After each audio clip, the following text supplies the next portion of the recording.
Hello, I am Dolly from Maharath मंत्रा।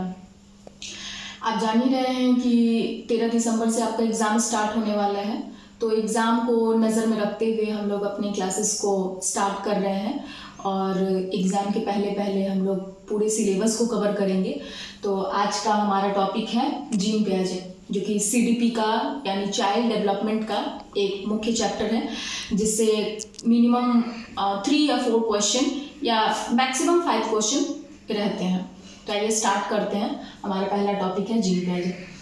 तो basically gene पियाजे जो थे वो स्विट्ज़रलैंड के रहने वाले मनोवैज्ञानिक हैं, इसलिए उनको, चूँकि वो स्विट्ज़रलैंड के रहने वाले हैं इसलिए उनको स्विस मनोवैज्ञानिक भी कहा जाता है।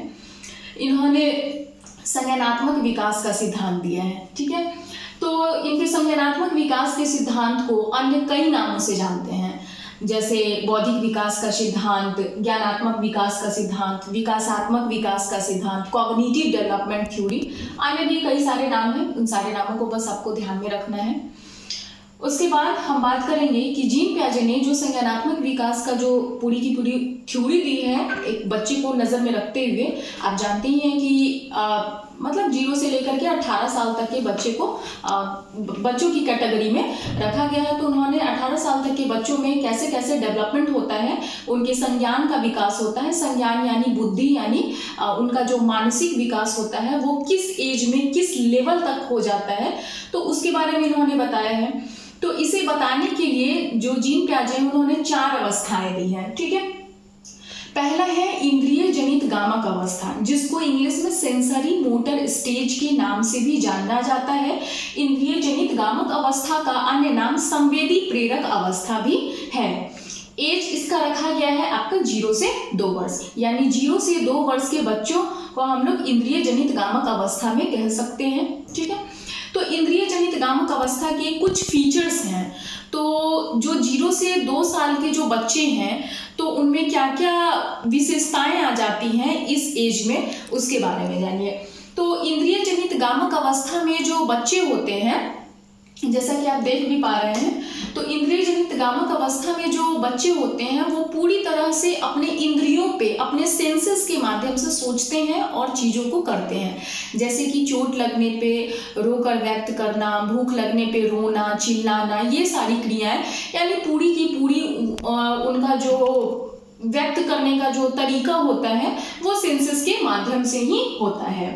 इस अवस्था में बच्चे अपने ज्ञानेंद्रियों के माध्यम से, ज्ञानेंद्रियों यानी आप जानती हैं कि हमारी 5 ज्ञानेंद्रियां हैं, ऐसे आँख, नाक, कान, जीभ और त्वचा, इन सभी संवेदी पेशियों के माध्यम से ही क्या करते हैं बच्चे, सोचते हैं और कोई भी रिएक्शन करते हैं, ठीक है।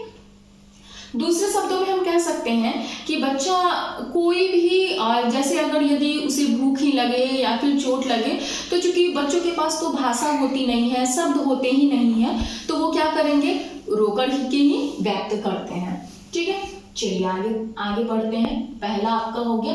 उसके बाद फिर कुछ और फीचर्स हैं, जैसे कि इंद्रिय जनित गामक अवस्था में बच्चे अनुकरण के माध्यम से सोचते हैं, अनुकरण के माध्यम से सीखते हैं। अनुकरण के माध्यम से सीखना यानी कि किसी को देख करके सीखना, यानी अपने से बड़ों या फिर घर के अन्य सदस्यों को कुछ करते हुए देखते हैं तो वो चीज़ों को सीखते हैं, ठीक है।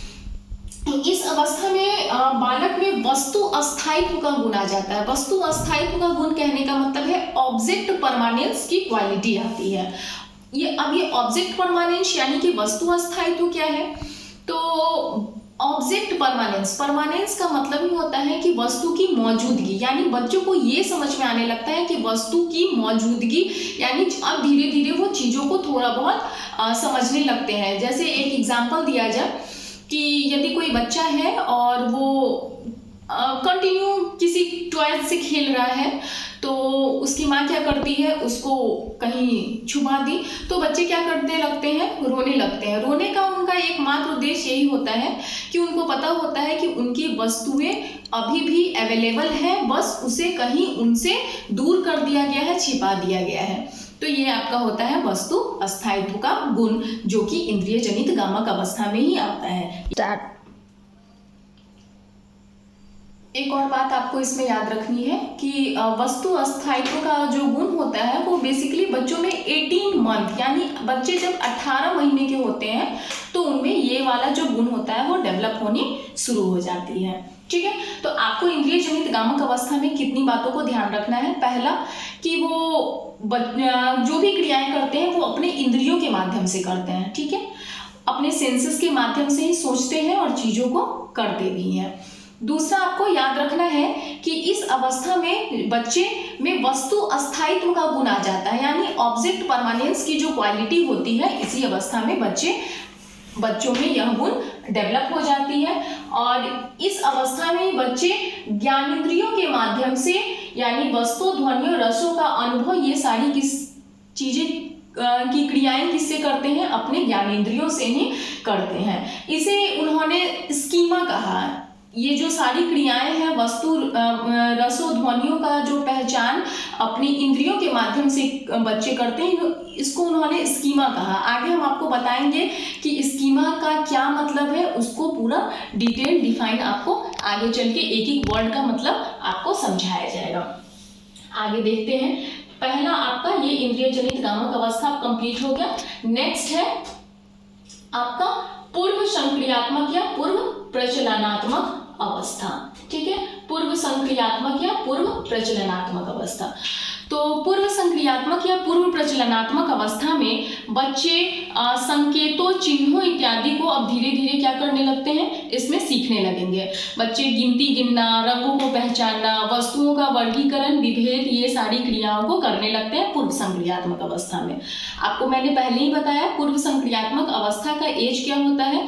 पहला जैसे इंद्रिय जनित गामक अवस्था था तो उसका 0 से 2 वर्ष, तो पूर्व संक्रियात्मक अवस्था कब कहाँ से स्टार्ट होगा, 2 से। तो 2 से लेकर के 7 वर्ष की अवस्थाओं को हम किस कैटेगरी में रखे हैं, पूर्व संक्रियात्मक अवस्था यानी कि प्री ऑपरेशनल स्टेज। ठीक है, तो प्री ऑपरेशनल स्टेज के भी कुछ फीचर्स हैं, जैसा कि मैंने आपको बताया अभी कि वस्तुओं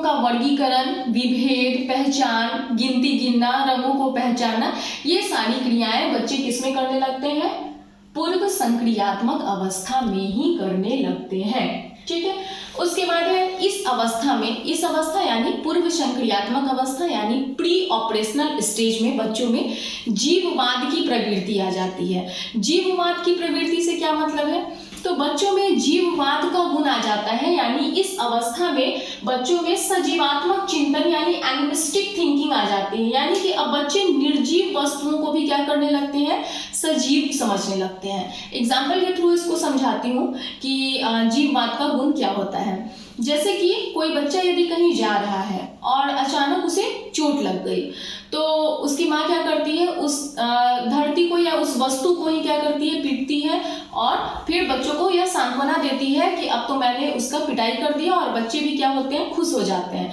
यानी कि अभी वो निर्जीव वस्तु और सजीव वस्तुओं में क्या विभेद नहीं कर पा रहे हैं, अंतर नहीं कर पा रहे हैं। वो निर्जीव वस्तुओं को भी क्या कर रहे हैं, सजीव ही समझ रहे हैं। तो यही होता है आपका जीववाद की प्रवृत्ति या फिर एनिमिस्टिक थिंकिंग या सजीवात्मक चिंतन। उसके बाद नेक्स्ट आपको याद रखना है कि पूर्व संक्रियात्मक अवस्था में ही बच्चों में स्वयं केंद्रित या अहम केंद्रित की भावना विकसित हो जाती है। अब ये स्वयं केंद्रित या अहम केंद्रित क्या है, तो स्वयं केंद्रित या अहम केंद्रित का मतलब होता है कि बच्चा खुद को सेंट्रलाइज करके सोचे, पहले अपने बारे में सोचे। एज फॉर एग्जाम्पल, जैसे कि कोई बच्चा यह कहता है कि पहले आप मेरी यह बात मान लीजिए, फिर मैं आपकी सारी बातों को मानूंगा। या फिर कोई बच्चा कहता है कि मैं पढ़ाई तभी करूंगा जब मेरे लिए यह खिलौना खरीदा के आ जाएगा, या फिर कोई भी अपनी बात को पहले रखवाना चाहते हैं। तो ये होता है आपका स्वयं केंद्रित या अहम केंद्रित का गुण। तो ये बच्चों में कब विकसित होती है, तो प्री ऑपरेशनल स्टेज में यानी पूर्व संक्रियात्मक अवस्था में ही। ठीक है, फर्स्ट आपको याद रखना है कि बच्चे जो है वस्तुओं का वर्गीकरण, विभेद, रंगों को पहचानना, काउंटिंग यानी गिनती गिनना इत्यादि क्रियाओं को करने लगते हैं। उसके बाद आपको याद रखना है कि बच्चों में स्वयं केंद्रित या अहम केंद्रित की भावना विकसित हो जाती है। उसके बाद याद रखना है कि बच्चों में एनिमिस्टिक थिंकिंग यानी जीववाद की प्रवृत्ति यानी कि सजीवात्मक चिंतन भी आ जाता है। आगे बढ़ते हैं। इस अवस्था में बच्चे जो है वो जोड़ घटाव गुणा भाग आदि क्रियाओं में भी क्या होते हैं, शामिल हो जाते हैं, यानी कि जोड़ घटाव गुणा भाग इत्यादि भी क्या करते हैं, सीखने लगते हैं। ठीक है, किंतु इनके नियमों को नहीं समझ पाते। जैसे कि एक एग्जांपल देती हूँ कि बच्चा अगर वर्ड्स प्रॉब्लम वाले क्वेश्चन होते हैं तो उसमें बच्चे क्या करते हैं, उसको सॉल्व कर देते हैं, लेकिन जब उनसे आप उसका मीनिंग पूछिएगा कि इसमें ऐड करना था तो क्यों ऐड करना पड़ा, तो उसके बारे में वो पूरा डिटेल नहीं बता पाते हैं। तो कहने का मतलब यही है कि वो जोड़ घटाव गुणा भाग आदि कर तो लेते हैं, लेकिन उसमें क्यों ऐड ही करना है, क्यों सब्ट्रैक्शन ही करना है, क्यों मल्टीप्लाई करना है, क्यों डिवाइड ही करना है, इसके पीछे का जो रीज़न है वो नहीं समझा पाते हैं। ठीक है, एज फॉर एग्जाम्पल जैसे कि कोई बच्चा है, उसको वर्ड्स प्रॉब्लम वाले क्वेश्चन दिए गए, यानी जो शब्दों में लिखे हुए रहते हैं, और उसके बाद फिर जैसे कि एज लाइक एक बच्चा है जिसके पास 5 संतरे हैं, 3, तो जैसे कि मैं बता रही थी आपको कि एक बच्चा है जिसके पास मान लीजिए 5 संतरे हैं, उसको 3 और मिल गए, तो कुल मिला के उसके पास अब कितने संतरे हैं।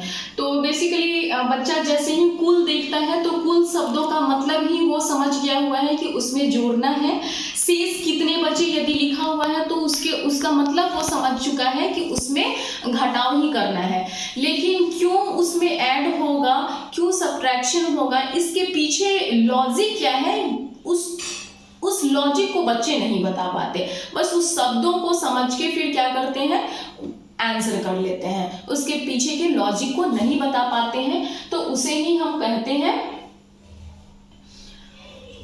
इस अवस्था में बच्चों में नई सूचनाओं और अनुभवों का संग्रहण भी होने लगता है। उसके बाद है इस अवस्था में बच्चों में अपलटावली गुण यानी इरिवर्सिबिलिटी ऑफ थॉट आने शुरू हो जाते हैं। यानी कि इरिवर्सिबिलिटी ऑफ थॉट कहने का ये मतलब है कि बच्चों में अपलटावली गुण होता है। अपलटावली गुण कहने का मतलब ये है कि बच्चे उलट करके जवाब नहीं दे पाते। जैसे कि यदि उनको बताया जाए कि भारत के प्रधानमंत्री नरेंद्र मोदी हैं, तो फिर उनसे यदि आप उलट के पूछिएगा कि नरेंद्र मोदी कहाँ के प्रधानमंत्री हैं, तो वो इस बात का जवाब नहीं दे पाएगा। तो इसे ही हम कहते हैं अपलटावली गुण, यानी कि उलट के जवाब नहीं दे पाना। यानी पूर्व संक्रियात्मक अवस्था के बच्चों में कौन सा गुण होता है, तो अपलटावली गुण होता है। ठीक है, पहला आपने देखा जोड़ घटाव गुणा भाग इत्यादि संक्रियाओं में शामिल हो जाता है। उसके बाद फिर हमने पढ़ा कि बच्चों में एनिमिस्टिक थिंकिंग आ जाती है, यानी सजीवात्मक चिंतन आ जाता है, यानी कि बच्चे निर्जीव वस्तुओं को भी अब क्या करने लगे हैं, सजीव समझने लगते हैं इस अवस्था में। उसके बाद हमने देखा कि बच्चों में अपलटावली गुण यानी विचारों की अनुत्क्रमणीयता अपलटावली गुण होती है। उसके बाद हमने देखा है कि बच्चों में स्वयं केंद्रित या अहम केंद्रित यानी ईगो सेंट्रिज्म और सेल्फ सेंट्रिज्म होता है। ठीक है, चलिए आगे बढ़ते हैं। इसके बावजूद इस अवस्था में बालक में दूसरे के दृष्टिकोण को समझने की योग्यता होती है।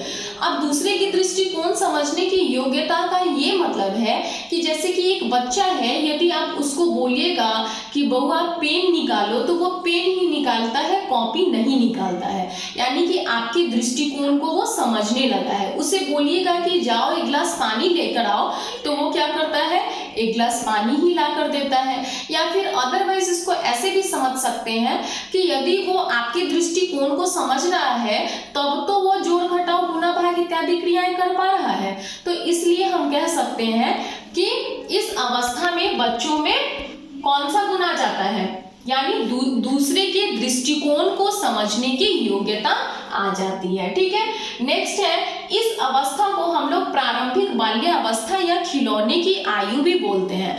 जब हम लोग बाल्यावस्था यानी कि विकास की जो 5 अवस्थाएं हैं उसके बारे में जो हमने पहले पढ़ा है, तो उसमें हमने बताया था कि विकास की 5 अवस्थाएं हैं। पहला शैशव अवस्था, जिसको हम लोग 0 से 2 की कैटेगरी में रखे थे। उसके बाद फिर बाल्यावस्था।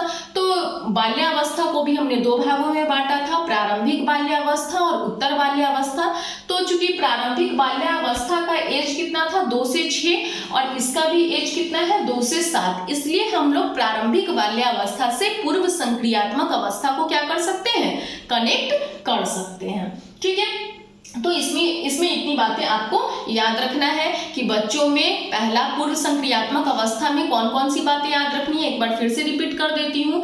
तो इस अवस्था में बच्चों में संकेत, चिन्ह और भाषा इत्यादि का विकास होना अब क्या होता है, बच्चे वस्तुओं का वर्गीकरण, विभेद, रंगों को पहचानना इत्यादि क्रियाओं में शामिल हो जाते हैं और करने भी लगते हैं। इस अवस्था में बच्चों में जीववाद का गुण यानी एनिमिस्टिक थिंकिंग आ जाती है, यानी कि बच्चे अब क्या करते हैं, निर्जीव चीजों को भी अब क्या करेंगे, इसमें सजीव समझने लगेंगे। उसके बाद है बच्चों में अपलटावली गुण विकसित हो जाता है, यानी इरिवर्सिबिलिटी ऑफ थॉट बच्चों में आ जाती है, यानी बच्चे पलट के जवाब इसमें नहीं देंगे। ठीक है, उसके बाद है इस अवस्था में यानी पूर्व संक्रियात्मक अवस्था में ही बच्चों में दूसरे के दृष्टिकोण को समझने की योग्यता आ जाती है।